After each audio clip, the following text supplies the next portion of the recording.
Here are 10 paper crafting tips. Hi, and welcome to my craft room. My name is Kelsey, and I am here today to give you 10 paper crafting tips. Now, if you've been following along with me on my craft journey, I love working with paper. I make free SVG files for you, and most of them are 3D paper crafts. So today, while we are making these St. Patrick's Day, I forgot what holiday, St. Patrick's Day hats, they're like little bags, we are going to go over some paper crafting tips as well as create these. If you are new to my craft room and you've never seen my channel before, there will be a link in the description over to my blog where you can download the free SVG file as well as step-by-step instructions for the St. Patrick's Day hat. Let's jump over into Cricut Design Space. We're going to go over some paper crafting tips in there as well as how to set up the hat, and then we're going to get to assembling and go over some tips there. Let's get started.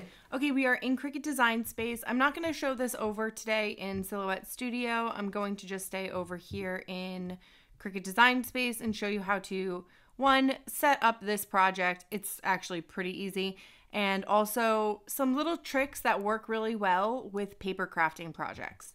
So I have this extra SVG. This is optional. It's just so I can show you some different layering techniques. And then here is our St. Patrick's Day project, the 3D hat. So the first thing you're going to do is you are going to resize this however you need to resize it. I would go off of your biggest piece and also your paper. So for this, if you go down here, you might want to max out this. And I just ended up resizing it down again because I thought my biggest piece was that angled piece, but it's really the shamrock handle.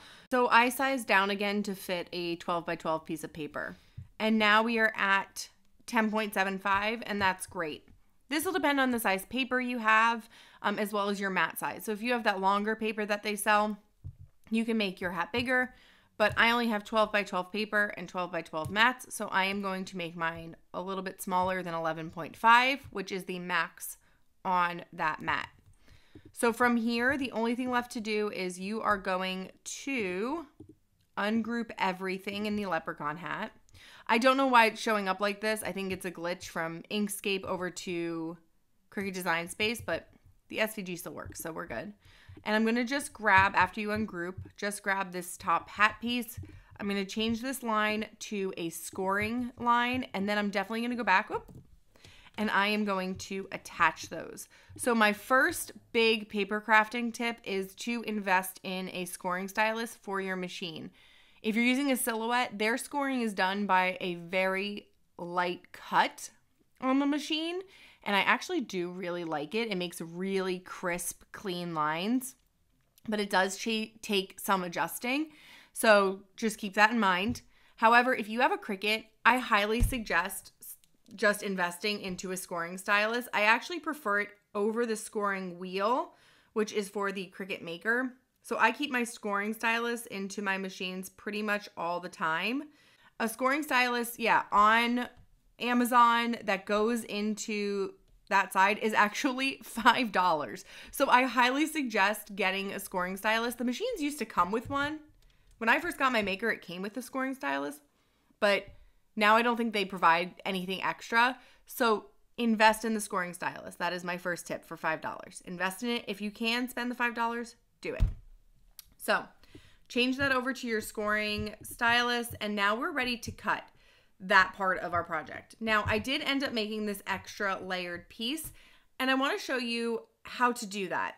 A big thing with paper crafting, and tip number 2, is to add in layers. What makes paper crafts really so beautiful is all the different layers that people create in them. So there's a couple ways to do that. The first way is just to duplicate. So you can just grab one item. I'm not even grabbing multiple items.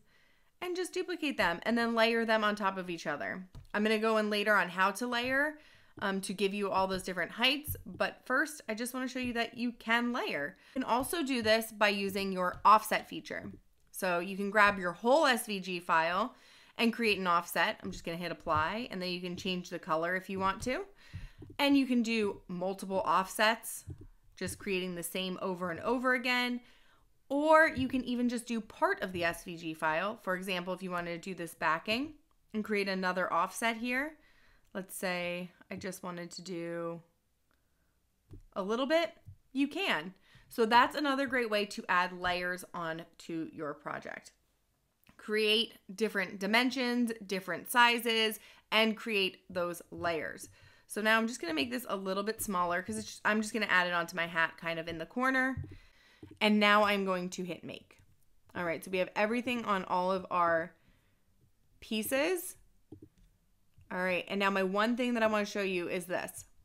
I am going to cut this Overly Lucky with vinyl because this is another tip.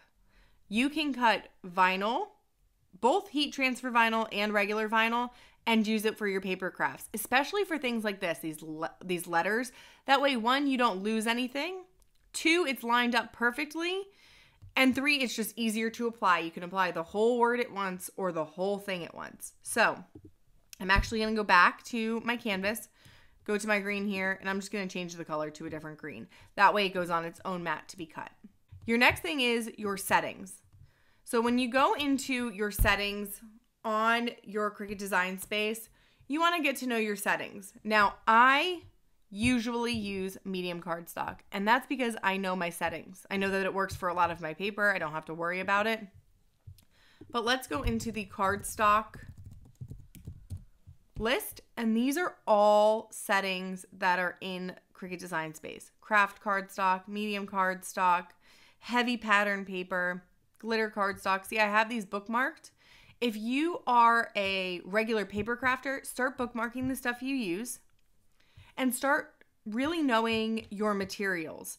So even for things that are intricate, I tend to just go with medium cardstock. You can always change your settings if you go into material settings, and you can change them here for if you use the dial on your Explore, or if you want to go to medium cardstock, you can always change it here and edit it. So I actually did edit mine. It still has more pressure now than regular, like what they have it set to. But you can always edit your settings here. So I probably should show you, right? So here, for example, glitter cardstock, if we went here and edit, you can add more pressure just by pressing on the up button, and you can do it that way. Or you can always just, if you're here and you're doing cardstock for inch cuts, you can change the pressure here. But again, I like to use the medium cardstock setting for mine, but I know my materials. So I leave that on kind of on you, but also it's a great tip to have. So I'm going to go ahead and cut everything out using regular cardstock, and I did one with glitter cardstock, and I'm going to actually show you both and different tips for those. Tip number 5 is going to be to pull your mat away from your paper and not your paper away from your mat. And what this is going to do is prevent any sort of curling for your paper. Now, I know it doesn't really matter for that top piece, we're curling it, but we don't want to have a big curve on our bottom piece. So here I am pulling my paper away from, pulling my mat away from my paper, not my paper away from my mat. So my next tip is going to be use the right glue for the paper that you're using. I have to say glitter glue isn't going to work the best with Bearly Arts craft glue. It just doesn't. It doesn't stick well. So for for glitter paper, I tend to stick with hot glue. It's a little bit more bulky. I don't love hot glue for paper crafts, but sometimes it's what we have to do. So if you're adding on cake sticks to the back, if you're adding on things with glitter, sometimes craft glue just isn't going to do the job. I love my Bearly Arts glue, but it's not going to work properly for this. And yeah, it might dry eventually, but I just don't love it. If it works for you, awesome. It just doesn't work for me. So just know your adhesives and how to use them and when to use them.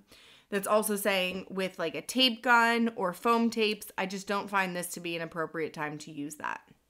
So I'm using a little bit of hot glue here to attach to the center of my hat belt, I guess you can call it. And that's going to be our first step in our assembly of our St. Patrick's Day hat. Next, I am going to fold in on those score lines that we created to the flaps, and those I'm going to fold in. And my next tip is to be patient while things dry. So when you are going to be putting on your glue, your craft glue, I know I just said don't use craft glue on glitter paper, but when you're using any sort of glue, Be patient while things dry. So here I am folding this into like kind of like a cone, a cylinder, I guess you could say.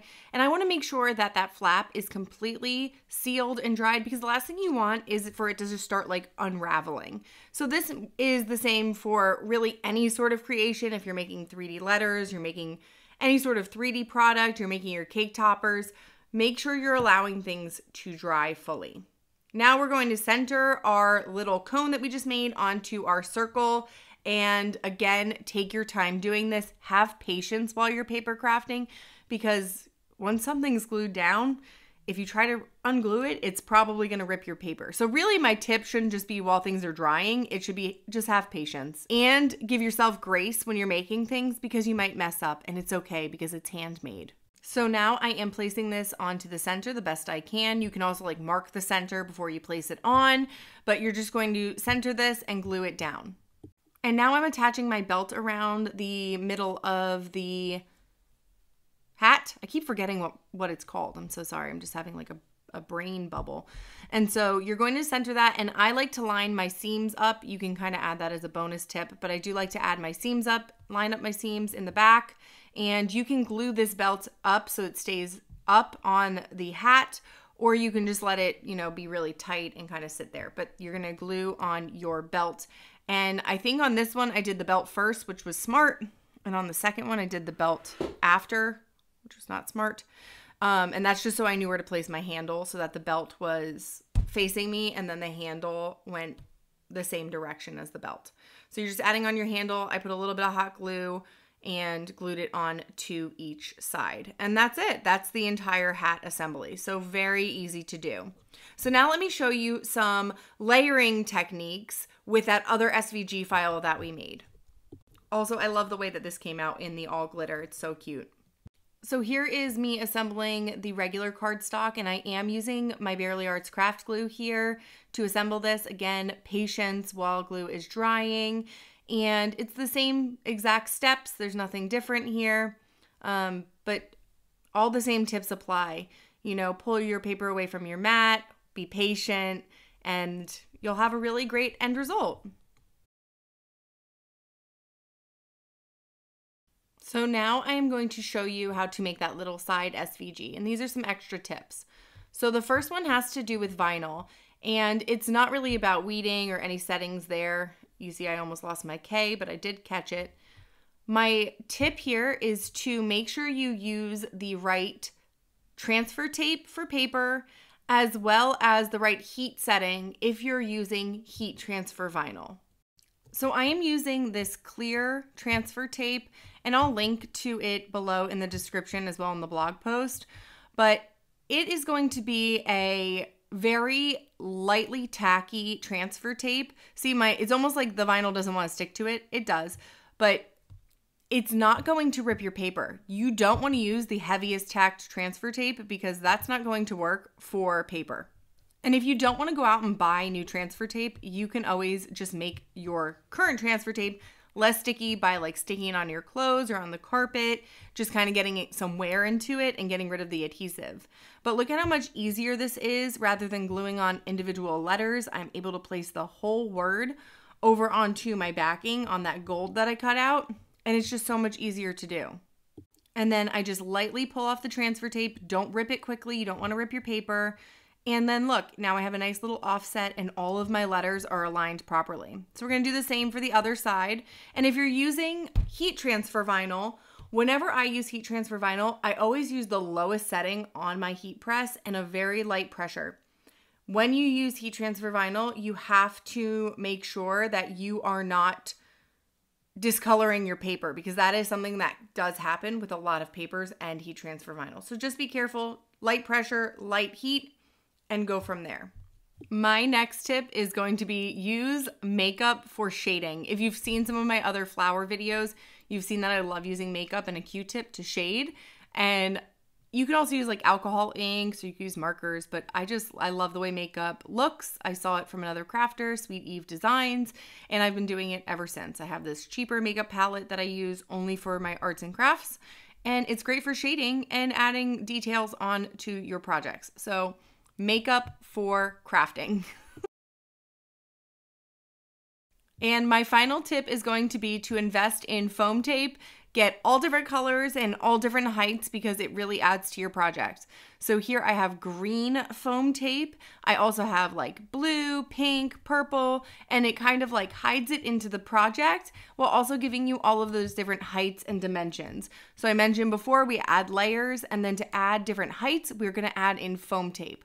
So here I have my green foam tape, and that's one size. And then those white ones that you see up top are going to be a little bit thicker. So let me go ahead and show you those. And you can really see the comparison here. It's great to have the different heights to add in all different dimensions. Also with the heights, you're able to layer things. So I have those letters, and now I want to make these a little bit higher. I'm going to just layer them right on. Another bonus tip is to invest in some non-stick scissors, which are a thing. So like right now the O has the white in it, which is fine because it's going on white paper, so you won't be able to tell. But if you had a different color foamy, you would need to cut it in half. And so my suggestion is to get non-stick scissors for tape because they really help. So I have this pair here. I've had them for years. I love them. And we're going to use them to cut our foam tape up. And so here is my final extra little SVG with all those layers. Look at that height. And it came out so cute. This would be great on a cake topper, on a card. So adding height and different shading, things like that to your SVG files for paper crafting is really a game changer. So that is my last tip. And here are my 2 hats. I hope you enjoyed creating these with me today. Thank you so much for joining me today as we created these St. Patrick's Day hats. I hope you enjoyed making them. I also hope that you learned some paper crafting tips, and if I missed any, please leave them in the comments. That way we can all grow together. If you enjoyed my video and you like my SVG files, please don't forget to subscribe. That way I can bring you new tutorials and crafty videos every week. Share this with one of your crafty friends, and please give this a thumbs up if it helped you. I will see you soon in my craft room. Stay crafty!